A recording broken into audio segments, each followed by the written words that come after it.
I have some serious issues with your parenting at this point. How has he not seen Back to the Future by 14? No, he did. I wasn't. He was in on it. You were in on it. I wasn't in the truck. Come on, yeah. He was in on it. I had him. Of course, we've seen Back to the Future. Okay, I was just making sure I missed that part. Okay. That's a real Biff move of you to do this to this guy. Yes. Oh my God. It was incredible. epic. That's so funny. And he's in counseling still. That moment. That was his trial. You'll find joy on the other side of that somewhere. Oh my gosh. Hello, the Crossroads Church. Welcome to This Week at Crossroads, where we are coming together to kick off this brand new season or just like series where we're kicking off our James series, but also we have a new space for the podcast, which is super exciting. So welcome to the new studio. You might see some things shift over time and everything still, but this is going to be a really cool new space for us to do the podcast. So today we are kicking off again James. This is really exciting. Is there a reflection from the neon sign off of my dome? A little bit from our side. Timmy, is there a reflection on his head? We need to have somebody come in here and do my makeup and powder my head so that it's like not reflective. I don't know why you're laughing. I've been wondering the same thing. Even if there is, I'm sure it looks good. All right. I'm sure it looks really I good. should have brought my sunglasses. Do you wear sunglasses at night? I do. Thanks, Corey. I think there's a song about that. Well, hey, today we are talking about James 1 through 4. Last week we talked a little bit about just like the culture and context, the message that you gave. I love how you kind of queued it up like it was a seminary class. All the information, the context, culture, all that stuff, just learning about James. It's funny, in our small groups, the icebreaker question for the week, I don't know if you guys caught this or not, but it was about nicknames.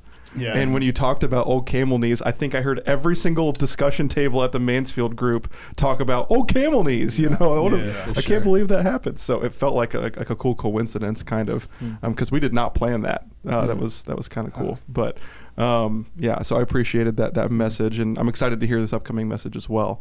But I feel like there's a little bit of a theme that James is coming at for this upcoming message, or this upcoming passage for 1 through 4, and it seems to be kind of about trials. And so I want to talk about trials today, how to handle that well as believers, how to get the most out of it and everything, and just hear from you guys some wisdom that we can have for the people in our church. And so the first question I have, in verse 2, it says, James says to count it all joy when we face trials of many kinds. How do we go about counting everything all joy instead of just, and like really being joyful in the midst of trials, instead of just pretending that all is well? Kind of faking it to make it, if that makes sense. How do we find joy in the midst of trials instead of just faking it? Yeah, I think it's going to be imperative as people are considering that, and specifically how it applies to their life, the difference between joy and happiness. Yeah. They're very, very different. One is an emotion. The other is a state of being. One is based on circumstances. The other is based on a conscious decision. One typically has to do with what's happening. I just mentioned circumstances, but also relationships, and the ups and downs, goods and bads influences the happiness, where joy is a natural byproduct of who we are. It's really an identifier. And I talked about this last week. One of the kind of points that we hung on was with identity.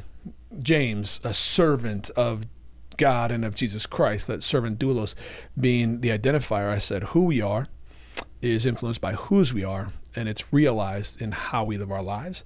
That epitomizes joy. So as we talk about this and what joy is in the midst of really difficult, hard things, we need to understand, specifically for people who maybe didn't know this before, that what we're not saying is that really difficult things, we need to be happy.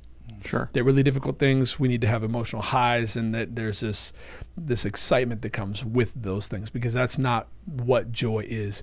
Joy is a state of being. So as we have the conversation, let's really use that as a catalyst Yeah. for Yeah. for what we're thinking about. Yeah. Thank you for that definition. That's good. Yeah, when I think about, to give kind of a word picture, I think about a tree. You think about a tree that is standing in the midst of like a storm, and you see the branches and above the surface, you see the branches and the leaves, and it's kind of swaying with all of the wind that's pushing it around. That sometimes is our circumstances, that sometimes is our happiness. It just gets pushed around by the cares of life. But when you think about the health of a tree, and what's really the most important is beneath the surface, and the roots that are, all they're concerned with is not what's going on above the surface, just kind of concerned with going deeper and growing stronger in order to hold everything above the surface together. And to me, that's kind of the word picture, the difference between like joy and happiness, circumstances, and like a determination to just stay steady. So I think it's interesting too that the language James uses it is considerate joy, as opposed to like, because you are joyful in your identity as followers of Jesus, therefore we can embrace these trials that are before us. And I think what we see far too often is actually circumstances impacting and changing more than just a moment, but impacting our identity. And so this reminder to actually consider this joy is a reminder to be rooted, like you just talked about, Chris, in the very identity that we have as followers of Jesus. But I do think it's interesting that he doesn't just already assume there's joy because there's followers of Jesus. That he's writing to these followers of Jesus, but it's a conscious reminder for them to be continual and constant in this state of joy and living and being. And that was definitely one that stuck out to me. It's such a short passage as well. There's so much to pull from. Oh yeah.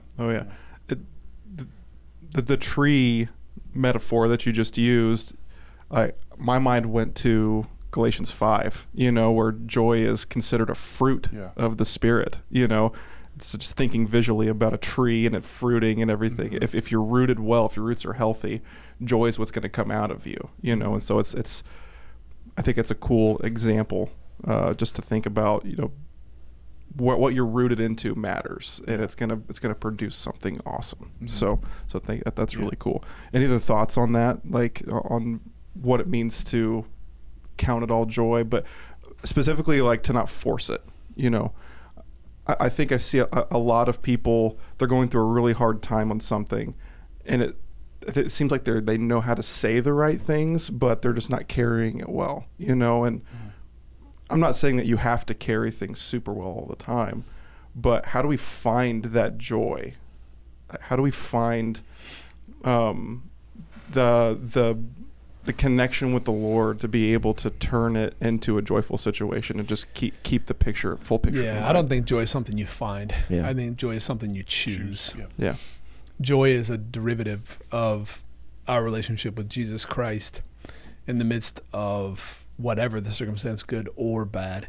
So finding joy seems almost like a misnomer, rather than choosing to put on joy as a characteristic of your faith. And in every circumstance, consider it joy, right? The goods and the bads.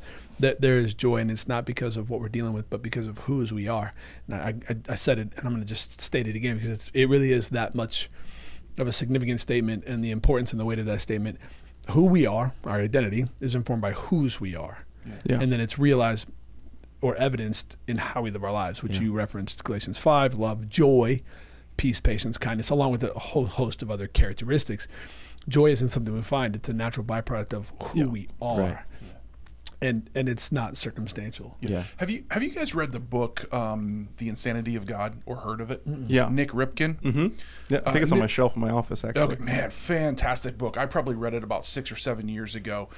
Nick Ripken was a pastor missionary who traveled to sometimes communist countries. He went to the old Soviet Union. He went to some places like China. He's been to some countries in Africa where there's severe persecution for Christians. And he tells a story in his book.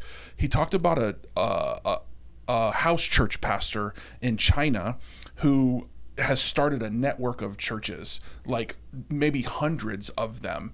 And he's 83 years old, and he met this guy for the first time in China. And he said the guy had joy like he had never experienced before, like he had never seen before. And he had been in prison 3 different times because of the fact that he wouldn't stop planting churches, he wouldn't stop pastoring. Yeah. Wow. And he said, I've never seen anybody who had been through as much as he had been through with as much joy as he had. And clearly that's not circumstantial. Yeah. Right. Clearly there's something deeper going on there where he found it rewarding in some ways, maybe not necessarily looking forward to it, but he found the reward in suffering persecution for the name of Christ. Yeah. That's where joy is rooted. Yeah. So often. And I think part of it as well is we talk about finding joy versus choosing joy, right? We can choose joy and still be detached from the person of God. And so I think there's like the fullness of God's design for joy can't be experienced apart from him. And so there's that unifying factor. But Chris, as you're talking about that, there's also, I just think about the people that I'm most attracted to in the sense of I want to be around, I want to learn from, I want to glean from their experiences, are the people who exhibit the most joy. And oftentimes are the people who have the most wild stories as well. And so I think there's definitely something there. Just the way that the Lord uses that attractional piece behind a joy that doesn't make sense in circumstances to a world that's grasping at straws for more than what they're getting. I think that joy is arguably one of the greatest characteristics we can put on display in the midst of the same trials we deal with, whether followers of Jesus or not. We're all human, right? Yeah. We deal with the things together. One thing about joy that I've heard, and I'm not sure where I heard it, there's nothing new under the sun. I've heard it multiple times, but the original source I can't be certain of. It's the idea that joy, as an acronym, represents three things: Jesus, others, and yourself. That you will never experience the fullness of joy if you're narcissistic and your emphasis is yourself. But if you have, in that order, Jesus as your primary focus and then serving others with yourself last in mind, that's where joy is realized, is in the serving of your King and serving of others. And Jesus teaches on that. First and foremost, love the Lord your God with all your heart, soul, mind, strength. Love your neighbor as yourself. And it's almost like that was in the Bible somewhere. Yeah. Good one, Pastor. That's a really cool acrostic to remember. Just keeping that order in mind. I really appreciate that's a cool tool. It'd be cool to like have that like on a discussion guide or something like that, or just as a something to reference for a tool for our people. That's really cool. That's really cool. So you shared the thing about Nick Ripken, or about the book that he wrote, Insanity of God. Are there any other stories, whether it's a personal story for you guys or maybe something you've heard of, just an example of where you've seen somebody's faith grow through really difficult times and trials? Yeah, man, I can share a story that's really relevant right now, and this is a way of honoring his life. We have a gentleman that goes to Crossroads Church. He was a missionary in Indonesia for 40 years. He's a retired missionary now, and about 3.5 months ago, he was diagnosed with a brain tumor and inoperable, and they basically said, you have 3 months to live. Wow. And his name's David, and just a faithful man of God. Even in his retirement, he was filling in the pulpit in a church kind of closer to Columbus, a really small church, but he considers Crossroads his home. And I had a chance to visit with him a couple of weeks ago, knowing that was probably going to be the last visit that I have with him, because he's really, it could be any moment. It could certainly be any day now where the Lord takes him home. And I sat down with him and I asked him to share his heart, even after all of these years, after all of the hardship, after all of the suffering that he's been through recently in the last several weeks, if not months. He shared his heart for the gospel to go forward. He shared his heart for the people of Indonesia. And I said, David, is your heart still in Indonesia?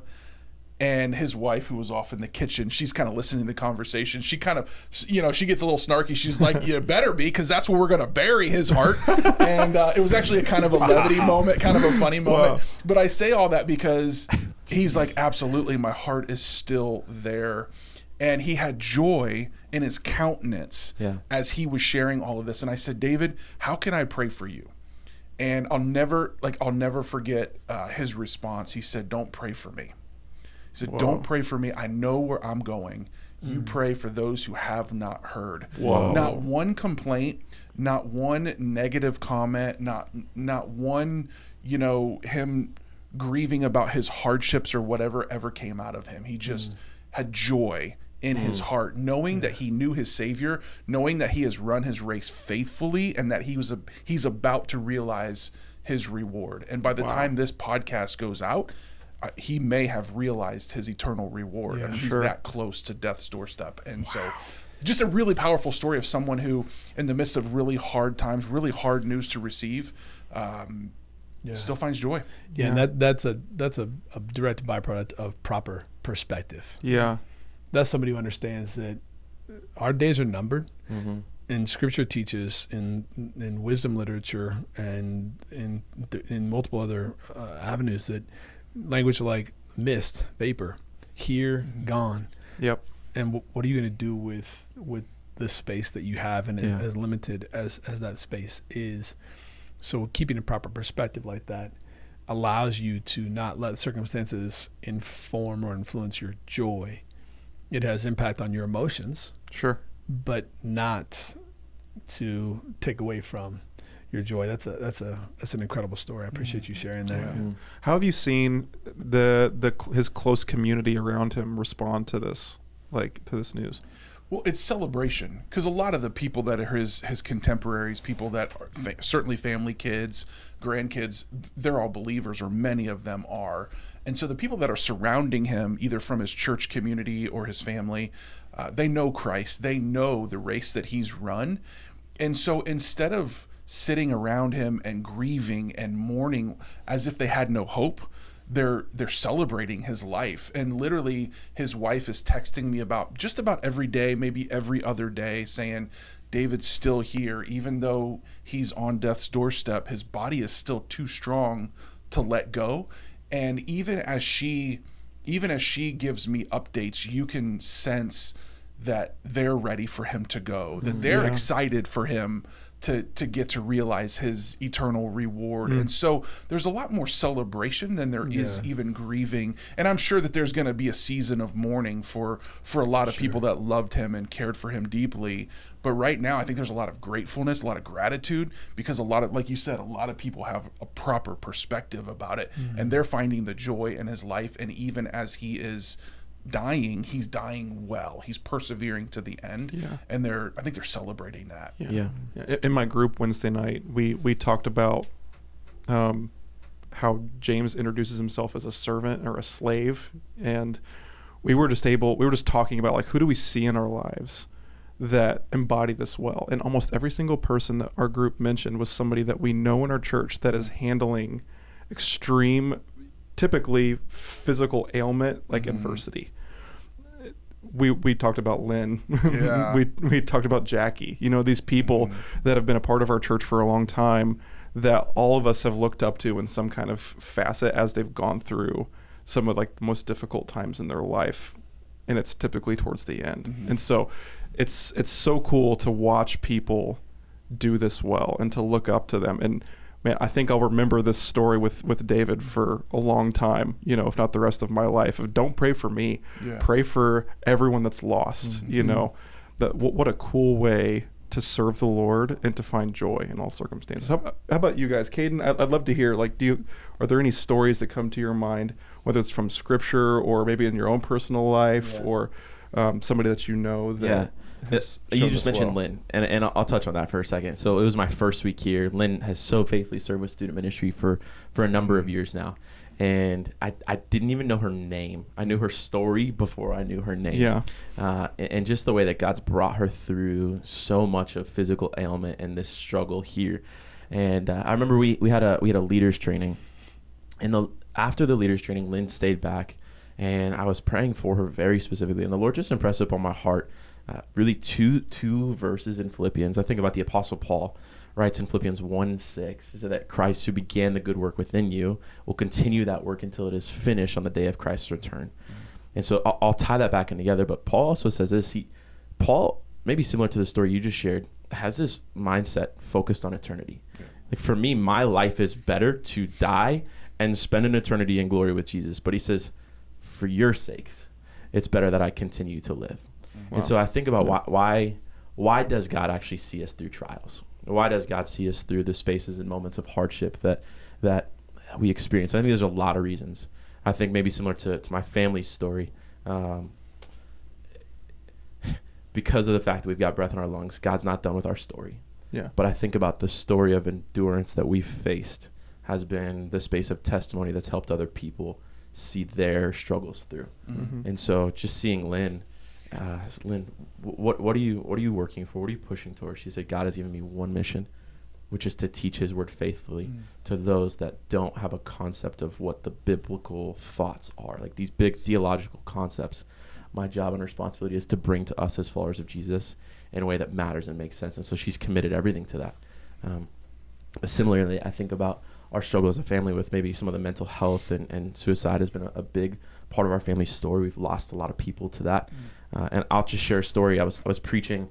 We did a panel discussion. One of our series in youth ministry was like a 6-week series where we had different discussion topics that we had pre-written questions for, and then students could actually scan a QR code and submit questions based on that topic. And we brought in the head of our counseling center in Nebraska that we had launched out of our church, and really cool story. But somehow the topic of conversation got to mental health and depression, and how do I keep going even when I'm depressed? And I just shared a very pointed message based off my own story, which was, I've lost family due to suicide. I've lost family due to these very, very, very close and personal things. Let me tell you what the Bible says, and then let me tell you, I'm going to give you a stern warning. I love you enough. Don't make a permanent decision based off of temporary circumstances. And I got to share this in a pretty emotional moment for me. I had a 7th grade girl that came up and found me after service, and she shared with me, she said, "This is my first night at a church. This is the first time that I've ever been to your church, but first night back in church in a number of years." She thanked me and started sobbing. She said, "Thank you for being real and vulnerable about the struggle of mental health and depression, suicide." She said, "I attempted to take my life this summer.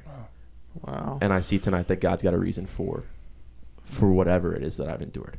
So that's what I think about in the midst of just trials and endurance is for us, we have such an excitement for what our life beyond the physical present looks like.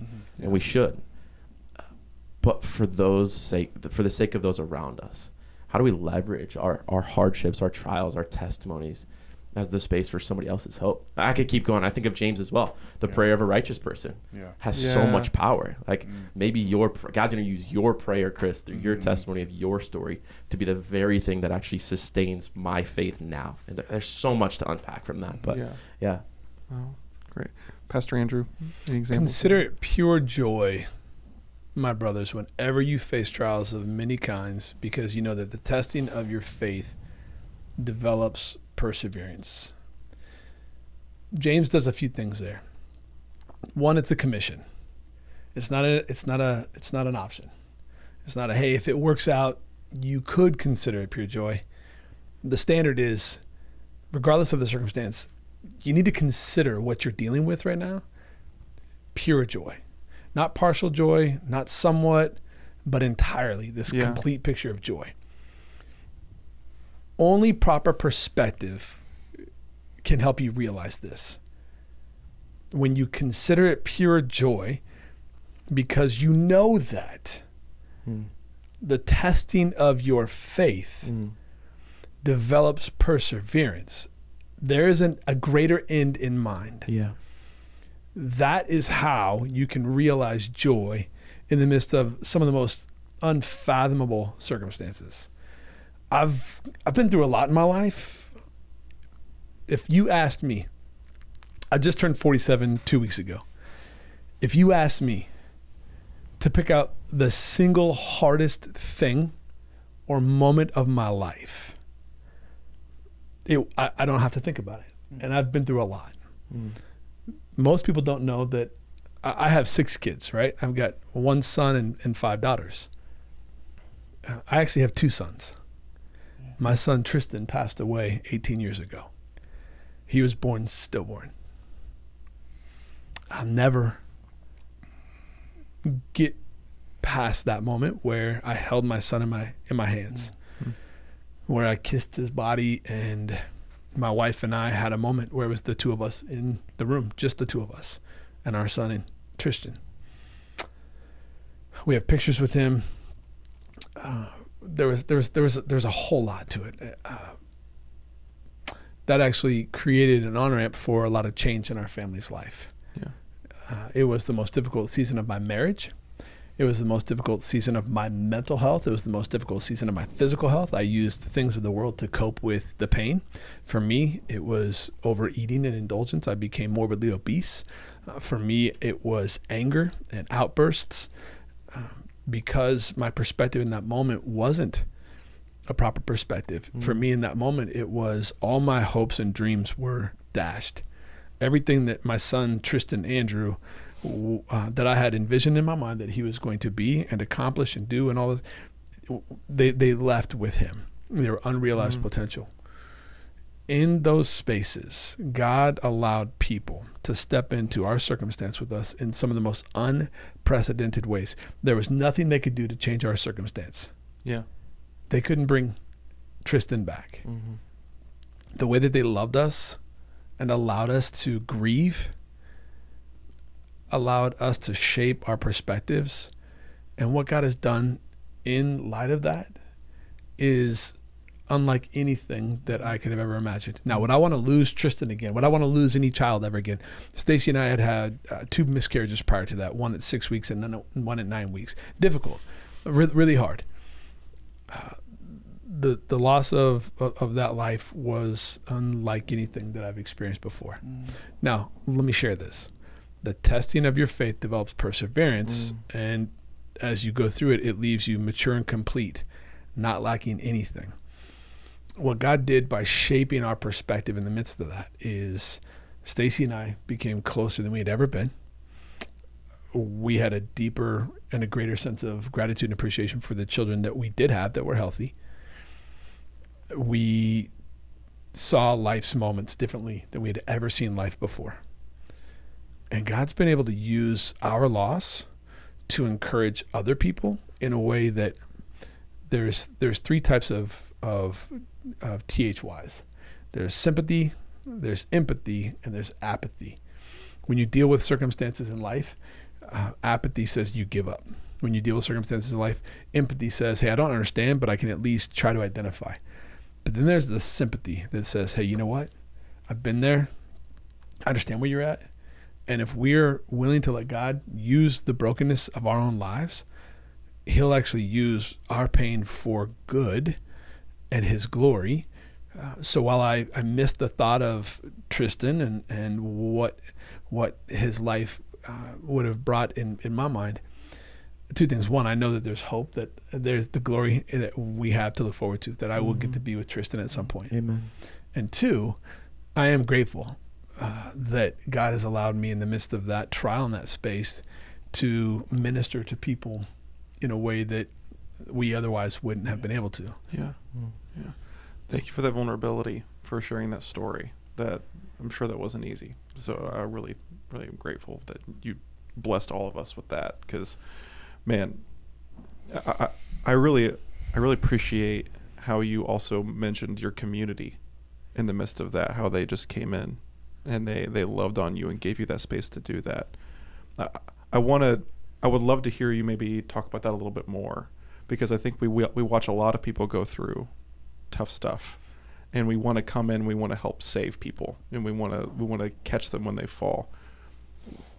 In that season, in that really tough season, I want to talk about a little bit more of just what spoke loudest to you from those people and how they supported you going through that tough time.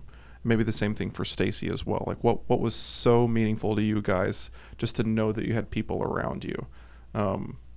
Because I struggle even sometimes with knowing, like, how much do you want me to help, if that makes sense. So if you could just speak to that a little bit of what was meaningful to you guys in that time, that would be great. There's a man, and even as I share right now in this moment, I don't know that he'll ever understand the impact that he had in our lives. I was on staff at a church in New Bern, North Carolina, where my primary responsibility was junior high school, and college, and then I was a part of the teaching rotation and was a part of the worship team. Being a part of the worship team, I got to build a relationship with a guy named Danny Rogers. Danny and Carrie and their kids had moved to New Bern shortly after we did, and he came on as the worship pastor. Today, he's a pastor in New Bern of a different church where he gives oversight and direction to the entire church. It's a part of a larger collective of churches. In that space, there are several things I remember, but the one that I remember the most is Danny came to the hospital. He showed up. It was December, rough weather, had a lot going on, and we're in the midst of this brokenness. He didn't try to do anything to fix it. He was just present. Mm-hmm. And there was a moment where he was standing outside the hospital room, and the nurse came to let us know that he was there and asked if we wanted to talk to him. And so I went out and I opened the door, and he came in. We invited him in. In that space, I'll never forget that while Stacy had Tristan on her chest and we're holding him, he just sat there with us. Mm. And then he prayed for us in that moment. And there was nothing that he could do to change the circumstance, but him just being there, mm-hmm. being willing to wade through the really hard waters with us, and even admitting, hey, I don't know how to make this go away. Yeah. I don't know how to make this better, but I'm willing to stand in it with you. And to pray together like that was profound for us. It had an incredible impact. And from there, I leaned on Danny heavily several other times after that as we continue to navigate difficult waters. But as I think back over that whole circumstance and the value of community, that would be the one piece that I remember most. There were other people, a lot of other people, a man named Ed Stinnett, who is a hero of mine, a woman named Jan Stelma, mm-hmm. also a hero of mine, many other people that stepped into those spaces that we had. And ultimately, that loss led to Stacy and I relocating from the East Coast of New Bern, North Carolina to Portland, Oregon, actually Oregon City, where our family lived, and God opened up some doors, and I was able to serve on staff at a church in my community for just over 3 years before I became a senior pastor. But in that moment, man, that willingness to stand in it with us, not being able to change it, but being willing to walk through it with us, whatever that looked like, that was huge. Mm. And I don't know how we would have gotten through without it, because as I mentioned, man, that was the hardest season of my life personally. It had physical implications, it had relational implications, there were so many things. And to have those individuals there to be a sounding board and to encourage and to coach and to pray for and to walk through it with us was incredible. Yeah, man. Oh, man. How cool is it to have people that are part of the body of Christ to be there to love on you, and to represent like his presence in your life, and I love that you talked about that he was just there with you, and I think about how the Lord is just present in every single thing, and he wastes nothing. Mm-hmm. He wastes nothing. And so he's watching you go through this pain. He's using other people as an opportunity to minister to you, and inevitably he'll use you to minister to other people based on what you learned from this. And I think it's important for us to talk about how to get the most out of these circumstances, because we don't want any of these things to happen. The Lord doesn't necessarily want us to go through some of these difficult things. It's not like the pain is like him being cruel to us or anything like that, but he wastes absolutely nothing. And so how would you encourage people when they know, James says not if trials come, but when they come? Yeah. How would you encourage somebody to be as prepared as possible for the when? Like maybe how would you encourage someone to build almost like a trial survival kit? As things are getting ready to come their way, how do you just have your heart prepared for those tough times? I'd love to hear from you, Caden. If Mike Tyson, everybody's got a plan until they get punched in the mouth. Yeah. And there's way too much truth to that when it comes to facing trials. Sure. Yeah, 3 steps to growing in trials of being successful until you have a stillborn son. Sure. Can you prepare adequately? I don't know. I think more so it's our response. Like the hyper focus is, James, on the front end. The preparation is for the response. Consider it all joy. So yeah, I think that there's a lot tangibly, but just immediately, that's the first thing that comes to mind is anytime I've been faced with extreme or suffering in any manner, I didn't come into it prepared. Yet I was still walking with the Lord. Yet I was still worshiping. Yet I was still leading in ministry, and considering maybe checking all the check boxes. yet there was maybe not a space that I found like, whoa. I think the space that I was maybe most prepared for it were the spaces that I could do absolutely nothing to change it or alter it I don't know that maybe you guys have other insight on that, but well, I would say that when you talk about a survival toolkit, if you will, the things that I consider are not tangible necessarily. They're very intangible. By way of alliteration, I would call them like the 3 C's. I think about contemplation, communication, consideration. And so some of that goes back into James chapter 1, verse 1.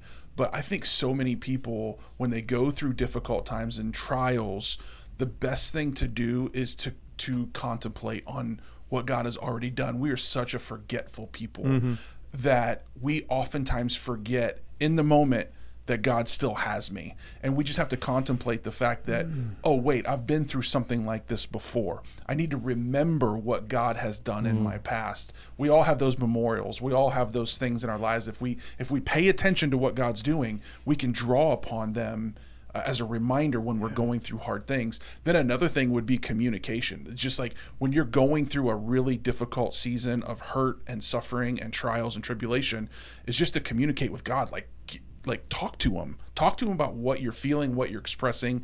And then that communication is oftentimes human as well, where it comes back to community. Talk to people about what you're going through. I want to touch on 2 things you said, Chris, that were really important. If you were to ask me that question about the survival guide, the 2 things I would say is to remember. Okay, we see this throughout Scripture, in particular the Old Testament, over and over and over again. Build an Ebenezer, build a monument, build an altar, and remember.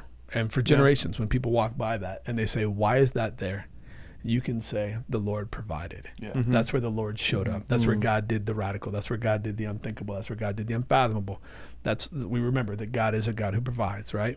So that's really important. I love that. Those benchmarks, those mile markers that you go past and you can remember, okay, yep, this is horrible. I wouldn't wish this on anybody, but I know that God is, and will. And so God's gonna get us through this. Amen. Yeah. It's the second thing I would talk about. You talk about communication. One thing that we don't talk about enough in our society, and in particular in Christendom, is the value add for appropriate mental health and counseling. Yeah. I want to be really, really clear that in those moments where I was struggling, I'm an extrovert in every sense of the word. And that moment, that space 18 years ago, when we were going through it, I experienced maybe the only time in my life where I became an introvert. I didn't want to be around anybody. I didn't want to talk to anybody. I didn't want to feel. And so I did everything I could to stay away. Everything was a constant reminder of the pain that I was dealing with. In that space, one of the best decisions that I ever made was getting clinical help, was going to a psychologist and working through. It was a Christian counselor that walked me through the steps of grief, that walked me through appropriate ways, measures, and means to accept the pain that I was dealing with or that we were dealing with.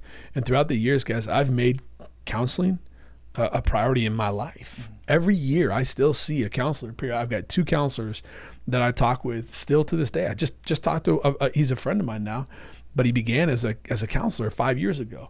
And in July, I took a sabbatical, and I was working on some long-term projects.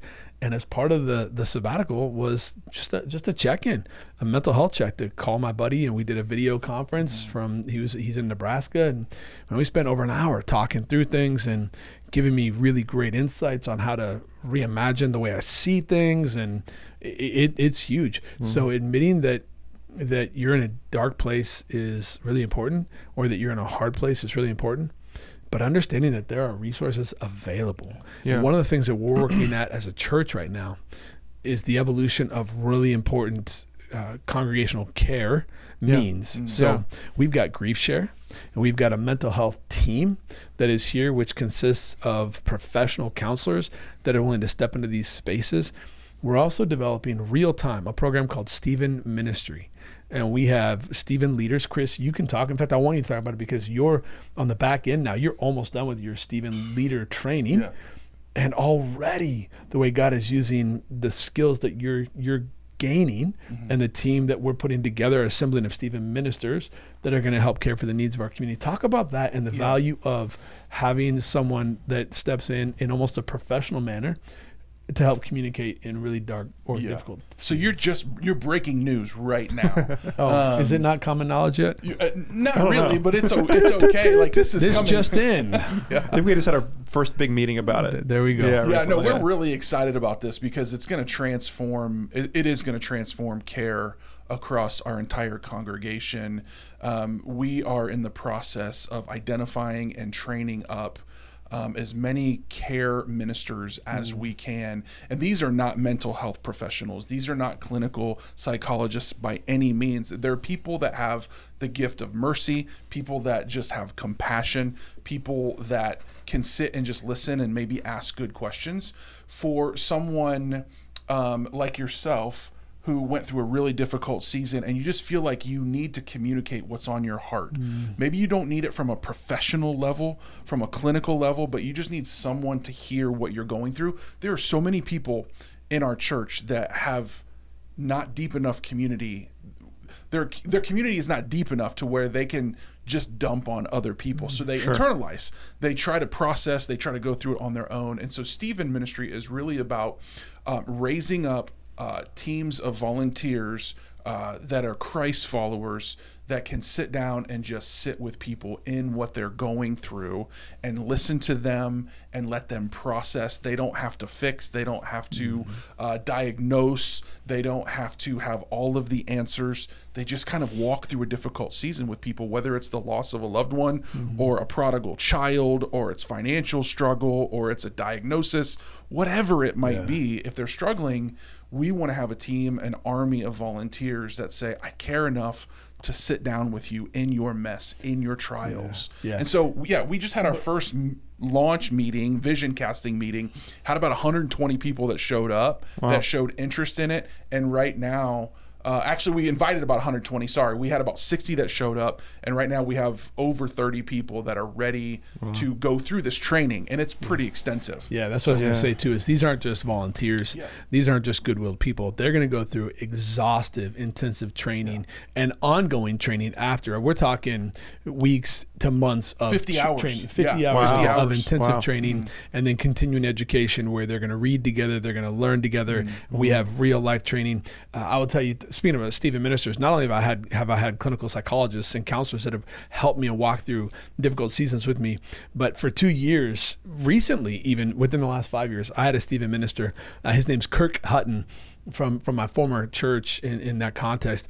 That man was the most active listener that I've had in the last decade in my life. He was so good at hearing me and letting me process and speak and emote and be, and then would come along and encourage and pray with me. Never fixed anything, didn't try to diagnose me, didn't try to give me these 3 best steps for making your life better now.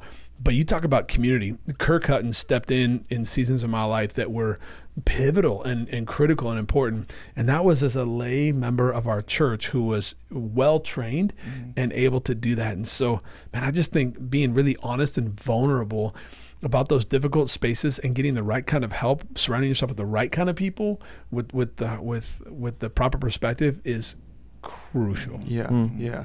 And this is why the Lord designed us to do it together. You know, 2 things came to my mind when both of you guys were talking about the people in your life. And you mentioned that you wanted to become an introvert. The enemy wants to separate you. You know, if you've been in church for longer than a couple of years, you've probably heard the example of the enemy being compared to a roaring lion and how predatory cats will separate herd animals from the rest of the herd when they're injured, and that becomes their prey. The enemy wants to separate you from people. And I think about Jesus in the Garden of Gethsemane when he goes to pray. He wants his boys with him. You know, he even gets frustrated with them. It's like, you guys are sleeping. Like, I want you to be praying for me right now. And we need folks around us. We need people around us, and this is why we push groups as much as we do. You know, it's not just to learn about the Bible together and just to do life together, but it's to bear one another's burdens and to be supportive. You know, to have your herd around you. We're compared to sheep. We're herd animals. We're designed to do this together, to eat together, to travel together, to suffer together. And we have a shepherd that we look to that keeps us together so that the enemy doesn't separate us off. And so, can you say those 3 C's again that you mentioned before? Contemplation, remembering and reflecting, communication, and then the third was consideration. Just be considering like what God could be doing with this. Right. Like when you start thinking through your trials and your suffering through a redemptive lens, you can start to see like, okay, God, I don't know it all right now, but I know you're going to use this. I don't know how, but I see that there's a potential that you can use this down the road. And then all of a sudden some of your trials and your sufferings, they have purpose. Right. Even while you're going through them, because you can say, well, my last one had purpose in making me who I am today and developing my faith and my trust. So this one is going to do something to develop me even further, or to use me to care and to comfort others that might be going through the same thing in the future. A few weeks ago, we were doing a podcast, and you jumped in and added another letter. I'm going to do the same to you right now. Make it better. Let's go. Calibration. Ooh. That you go through all 3 of those things, right? Contemplation, communication, and consideration, so that you can calibrate or recalibrate what God's doing in you and what God's going to do through you. So those things happen for calibration. Yeah. Isn't that a car part?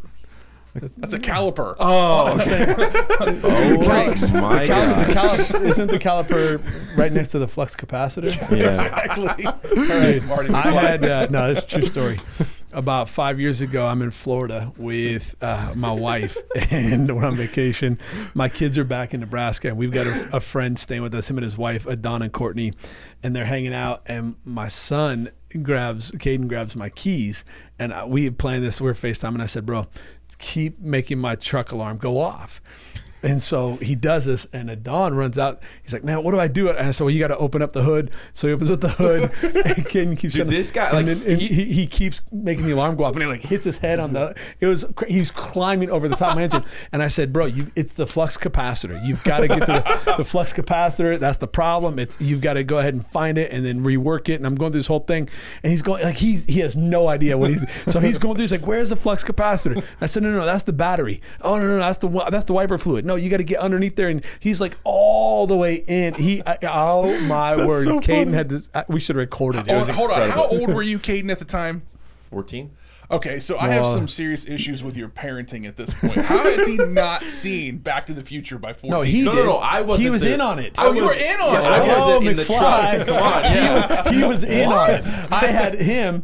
Of course, we've seen Back to the Future. Okay, I was just making sure I missed that part. Okay. That was a real Biff move of you to do this to this guy. 20 minutes, 15 Yes. minutes, 20 Oh my minutes. God. It was Incredible. That's so epic. funny. And he's in counseling still. At that moment. That was his trial. Oh my gosh. You'll find joy on the other side of that somewhere. Oh my gosh. Well, you mentioned Ebenezer's at some point and building altars. Like Israel was called to do that whenever the Lord would do something. And you talk about consideration. This is actually something that my wife and I have put into real practice. So in our bedroom, we have this giant glass jar that we have every year. We find rocks. We'll go out down to a river or something like that. Typically, it's like around the Clear Fork area, and we'll steal some rocks. Don't tell the government, even though it's on the internet now. But we'll steal a couple of rocks, and we'll write the things on these rocks that have happened over the past year where we've seen the Lord provide or sustain us through difficult times. And we've had to get a bigger jar recently. And so we've done this for like maybe 3 or 4 years or so, and it's such an amazing time just to like look back and thank the Lord for the way that he has sustained, the way that the lessons that he has taught us, the things that he's provided for us. And some of them, you know, at the time maybe they seemed kind of small, but like as the lesson and as the whether it's been a trial or something that the Lord has provided for us has compounded over time, we see the Lord the way the Lord has used it. And we've shared this with a couple of people. It's like, hey, try this. You know, like if you're having a hard time with gratitude, or even just seeing the way the Lord has worked through your life, you know, try this exercise. And we've had so many people be like, this is a really cool opportunity for us just to take time every year to reflect. And so that kind of leads me. to our last question. I think we've touched on it a little bit, but when you're going through a trial, how do you make sure you're getting the absolute most out of it? If this is going to perfect our faith, how do we make sure that when we're stuck in the middle of it, we're getting the most out of it as possible, and not just coming out the other side only with the hurt, or only even potentially becoming jaded, even towards the Lord, through what we've gone through. And we may touch on this a little bit, but I know that one of the biggest issues that people have with believing in God, or even like becoming a Christian, is, why does God let bad things happen to good people? So that kind of thing. So how do we get the most out of this? Three things. One, there is no such thing as a good person. Right. Isaiah is really clear that our absolute best is like filthy rags before God. So that's a perspective shift. That's a whole nother podcast, a whole nother sermon for a whole nother day. The two things that came to my mind immediately is, Lord, I believe, yet help me in my unbelief. Mm-hmm. You think I can do this? Yes, Lord, I do. But there's a part of me that doesn't. And that part of me that doesn't, would you help me believe? Because I want to believe. And so there's that being honest about your doubts, being honest about your trials, being honest about where you're at. That's really important, right? Yeah. The second thing is, your kingdom come, your will be done. I think about Jesus. You mentioned already, Garden of Gethsemane, praying for me, guys, don't fall asleep. What's going on? In that moment, Lord, I don't want to deal with this. I really don't. I'd rather you take this cup from me, yet not my will, but yours be done. God, I believe that you're going to do something through this. And so again, I just keep coming full circle back to proper perspective. Ecclesiastes is another great example. Read the whole book of Ecclesiastes over and over and over again. Wisest man to ever roam the earth, wealthiest king to ever exist. And what does he say? Like, at the end, love God. Here's the culmination of Ecclesiastes. Do the best you can with what you've got, where you're at. Yeah, because that's all you can do. So I would just simply say that, Lord, be really honest about what you're dealing with. Beg God to step into the recesses of your mind where the enemy wants to fill you with doubt and with fear and with anxiety and with mistrust and even bitterness and anger and misappropriated guilt and all kinds of things. And say, Lord, in this space, help me do the best I can with what I have where I'm at. And that's it. Yeah. Yeah. That's good. I was thinking about, you talk about perspective. I was thinking about Joseph. We all know the story of Joseph in the Bible. Gets sold into slavery by his brothers, spends basically about 13 years forgotten, serving in Egypt. He's kind of stranded. He's certainly disconnected from all of his family, everything that's familiar. Becomes, he gets thrown in prison, he gets forgotten in prison, then he gets out of prison, and then he becomes like the second most powerful man in all of Egypt. And then his brothers show up, even like 7 to 9 years later than that. So somewhere around 22 years later, his brothers, who sold him into this situation years earlier, show up. And you talk about like not being jaded. I was thinking about Joseph. I'm like, how does a guy like that, as powerful as he is in that moment, not use that moment for revenge? Right. Not use that moment to bring pain upon his brothers that like they brought upon him. And so, of course, what does he say? He says, man, you intended this for evil, but God intended this for good. Somewhere along the way, he had a recalibration. He had the proper perspective, and he had the reflection upon everything that happened in his life. And he said, okay, I think I know why God has delivered me to this place. And of course, we know that he was put there to cause many to be able to live. And that becomes a mighty nation known as the Jews, the Hebrews. And but it all starts with that proper perspective. And even though he went through a lot of hardship and a lot of difficulty over the course of 2 decades, he didn't allow that to completely distract him from what God was doing, because he saw it through God's eyes. Yeah. So yeah. What a transformation in his life, even of going from, sharing a dream with his brothers that may have been interpreted by them as him being braggy, and like it's the Lord gives him this dream. but like to becoming so merciful, and that is getting as much out of the trial as possible, to become the man God has meant you to be.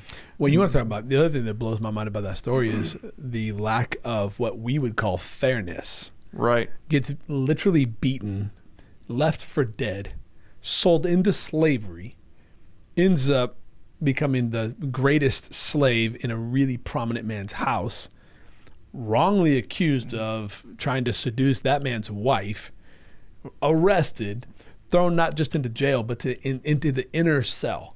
Yeah. Like crazy circumstances. Then, through a God-given dream, is released from prison and elevated to the second highest position, to your point, to then turn around and see the individuals that left you for dead and profited off of your life. They made money selling their nearly dead brother to a nation that wasn't his own, to then just show. I mean, the Bible says that he went into a closed room and wept so loud. Compassion. That, I mean, you want to talk about recalibrate. That's massive. Yeah. And that's not fair. Right. It was never fair. None of it was fair. He was doing good. Now, he was a bit braggadocious, a little arrogant, like for the youngest brother to go to the family and say, all of you are going to bow down and serve me. I saw this in a dream. I don't know that's the best take on it. And by the way, I'm wearing a coat that none of you have because dad favors me the most. Right. Right? Like, that's probably not, that wouldn't be the angle I would take, right? Yeah. But everything that happens to this guy along the way isn't fair. And yet God, in his richness and mercy, does the unfathomable over 2 decades in this guy's life. And man, well, here we are over 3,000 years later talking about it. Right. You mentioned the time there, over 2 decades, sometimes I think it's hard for us to remember that the Lord's timing is the perfect timing, not ours. And so sometimes a trial might seem longer than what it needs to be, or we're not getting the perfection that maybe we're waiting for to come through this trial right when we want it, but he is going to deliver, and we have eternity with him to realize some of these things. Even if we don't realize it now, like we will realize it when we're in his presence forever, at the very least, and so, I think have patience. Like if I was going to encourage anybody, just be patient with the Lord and what he's trying to do in this tough time, even when it really seems unfair, even when it really seems like this is just what happened with Jesus was the most unfair thing that could ever happen, but he brought it on himself in order to show us how much he loves us, in order to be with us for eternity so we can realize how good he is. And so, I love that you brought up unfairness, because it really does feel unfair a lot of the times. But man, if we just be patient with whatever the Lord is trying to do in our lives, it's gonna always come up stronger. Caden, any thoughts from you, man? No, I'm growing right now just listening to the wisdom of the many years of experiences around me. Did he just call us old? No, I said wise. You aged yourself earlier. So. No, one of the smartest things that he ever said to me was about 4 years ago. He said, Dad, you're not actually getting older. You're like a really, really, really good video game player. You're leveling up. That's my theory around age. Every year is a new level. So he's not 47 years old. He's level 47. And I got a lot of levels to go to catch him. Wow. Yeah. I wish I could be that optimistic about being 47 myself. And he doesn't even know, 83. bro. All these games they have now are so whack. We had cheat codes. We had up, down, Down, right. left, right. Yeah. The Konami code, I think is what that's called. Yeah, my nerd is showing right now. But well, hey guys, thank you so much for this conversation. I'm sure there's so much more we could jump into with this. This is a great topic, and so I'm looking forward to hearing the message this weekend, and just seeing how the Lord is going to continue to grow us through this time in the book of James. Guys, thank you so much for joining us today. We hope this time was a blessing to you. Hope you enjoyed the new studio. I did. I think this felt pretty good. I think it feels good in here. Guys, we'll see you next time on This Week at Crossroads. I have to pee. So do I. Holy crap. I feel like we've just come full circle to the first podcast.